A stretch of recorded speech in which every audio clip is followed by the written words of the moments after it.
the little talked about point number 11, but I think it's the biggest one. I think that's how they were able to accomplish the rest. Karl Marx wrote in his 10 Planks of Communism, abolition of private property. Abolish private, you don't own that, the state owns it, and the state can take your property whenever they want. Just don't pay your property tax, you'll find out who owns it, right? Heavy progressive income tax. Abolition to all rights of inheritance, where they could take property when people pass. Confiscation of property of all immigrants and rebels. Well, you're a rebel against the state?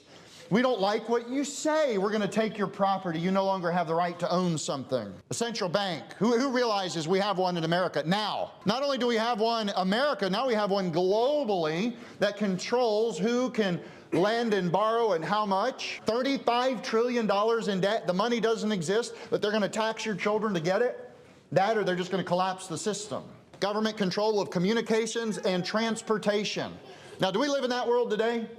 Can you drive on the road without permission from the government? Can you set up your own cell phone company or radio with it? No. Government ownership of factories and agriculture. Government control of labor. Corporate farms and regional planning. Global corporations that just buy up everything. Bill Gates, one of the worst ones. The Mormons own a ton of farmland in Florida and many other states. These corporations are just gobbling up the little farmer. Government control of education. Are you telling me the communists have silently taken over America? Let me tell you about point number 11. Everybody knows about the 10 planks of communism, but point number 11 is the little talked about point number 11, but I think it's the biggest one. I think that's how they were able to accomplish the rest. So the whole goal was to abolish the nuclear family. And Marx said that communism would ensure that children would be educated by the state and not by their parents.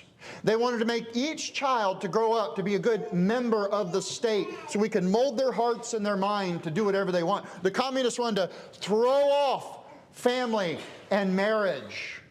And they would use these straw man arguments. We found a way to get rid of prostitution. We'll put them on the payroll and we'll make divorce easy. There's a lot of things, if you look into it, where communism started this free love movement, where the children would go away, somebody would take them away, and they were introducing these new cultural norms where there was no need to marry, but it destroyed the state. When you destroy the families, it destroys the country. And that was the communist agenda. That is what they planned on doing. And as I talk about this morning, I want to warn you that if you destroy the families of America, then you have destroyed America. If you destroy the families in a church, then you destroy the church.